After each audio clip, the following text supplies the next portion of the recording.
सुबह शाम की हल्की फुल्की भूख हो या आपको चाय के साथ कुछ खाने का मन करे तो आप ये लेयर वाली खस्ता मछली ट्राई कर सकते हैं।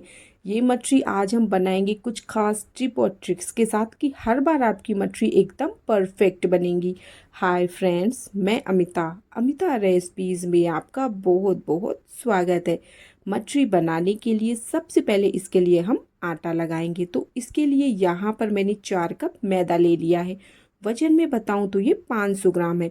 इसमें एक बड़ा चम्मच नमक डाल देंगे और इसी के साथ इसमें 1 चम्मच अजवाइन इस तरह हाथ से क्रश करके डालिएगा और अजवाइन इसमें डालिएगा ज़रूर। अजवाइन का टेस्ट इस मटरी में बहुत ही बढ़िया आता है। इसी के साथ इसको पहले एक बार अच्छी तरह से आप मिक्स कर दीजिए और अब इसमें हम लगाएंगे मोयन। तो मोयन के लिए यहाँ पर मैंने 3 बड़े चम्मच रिफाइंड लिए हैं। तो यहाँ पर आप चाहें तो रिफाइंड की जगह घी का इस्तेमाल भी कर सकते हैं। आप पहले हल्के हाथों से इस तरह से मैदे में इसे मिक्स करिए। तो जिससे ना क्या होगा, ये मैदे में अच्छी तरह से मोयन लग जाएगा। उसके बाद अच्छी तरह से मसल कर इसे मिक्स करेंगे। और अब आप इसमें इस तरह से अगर मुट्ठी बांधेंगे ना, तो ये देखिए इस तरह से एक बंधनी चाहिए। इसका मतलब बढ़िया से मोयन लग गया है। अब इसमें हम डालेंगे पानी और पानी डालकर इसका हमें आटा लगाना है। तो पानी बहुत सारा एक साथ नहीं डालें, थोड़ा थोड़ा करके हम पानी डालते जाएंगे और इसका आटा लगाएंगे। तो ये जो मटरी है ना, उसका आटा हमें थोड़ा सा सख्त लगाना है, यानी कि टाइट आटा लगाकर हमें तैयार करना है। ये देखिए हमने यहाँ पर एकदम परफेक्ट आटा लगा लिया है। तो अब इसे हम ढक देंगे और कम से कम 15 से 20 मिनट के लिए इसे रेस्ट में रख देंगे। और तब तक हम मछली के लिए रेडी कर लेंगे साटा। इसके लिए हमने यहाँ पर 2 टेबल स्पून घी लिए हैं। इसमें हम 1 टेबल स्पून मैदा का डाल देंगे। दोनों को अच्छी तरह से मिक्स कर देंगे। इसको हम जब लगाएंगे मछली के बीच में, तो मछली में जो लेयर बनेगी ना, जब हम ये साटा लगाएंगे मछली की एक एक परत एकदम परफेक्ट बनेगी। साटा हमारा बनकर यहाँ पर बिल्कुल रेडी है। और इधर डो को रेस्ट में रखे भी 20 मिनट हो गए हैं। मछली का आटा बढ़िया से सेट हो चुका है। तो वापस से इसे 1 से 2 मिनट के लिए अच्छी तरह से मसल दीजिए। उसके बाद हम इसके बड़े साइज की लोई काट लेंगे, यानी बड़े साइज का पेड़ा काट लेना है।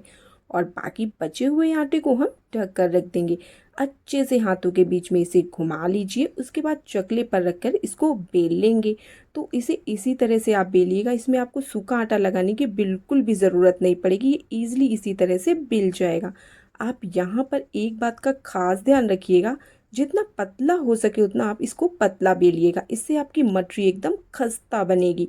ये देखिए इसकी थिकनेस, मैंने इसे एकदम पतला बेल लिया है। अब इसके ऊपर ये जो हमने साटा बना कर रखा था, उसको हाथों की हेल्प से अच्छी तरह से लगा देना है। अच्छी तरह से स्प्रेड कर दीजिए। उसके बाद हमें इसे रोल करना है। तो बिल्कुल इस तरह से आप इसको बिल्कुल धीरे धीरे ईजिली रोल करिए। और आप ट्राई करिए कि रोल करते समय इसके बीच में एयर ना हो। तो इस तरह से अंदर की तरफ ले जाते हुए इसे आप रोल कर दीजिए। और रोल करने के बाद वापस से इसे एक बार रोल करिए, ताकि इसके बीच में जो एयर हो ना, वो निकल जाए। अब किसी नाइफ की हेल्प से इसे इक्वली पीसेस में कट कर लेंगे। तो मैं ये मछली ना थोड़े छोटे साइज़ की बनाना पसंद करती हूँ, जो कि गेस्ट को चाय के साथ देने में अच्छी लगती है। इसलिए मैं थोड़े छोटे पीसेस में इसे कट कर रही हूँ। आप अपने पसंद के छोटे बड़े जैसे भी मछली बनाना पसंद करें, उसी हिसाब से इसके इक्वली पीसेस कट कर लीजिएगा। कट करने के बाद आप एक एक पीस को लीजिएगा और इस तरह फिंगर की हेल्प से इसे प्रेस कर दीजिएगा। बाकी सारे पीसेस को भी हम इसी तरह से रेडी कर लेंगे। सारे पीसेस को हम साइड करेंगे और एक पीस लेकर बेलन की हेल्प से इसे बेलेंगे। तो यहाँ पे सबसे इम्पॉर्टेंट टिप है कि जितना पतला आप इसे बेल सके बेल लीजिएगा।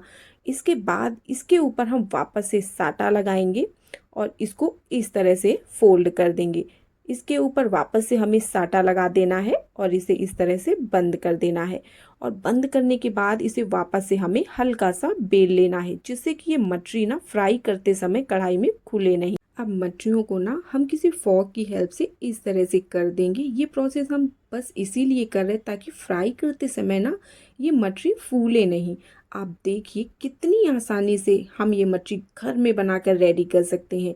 तो इसी तरह से हम बाकी की सारी मछलियाँ भी बनाकर तैयार कर लेंगे। उसके बाद चलते हैं हम इन्हें फ्राई करने के प्रोसेस की ओर।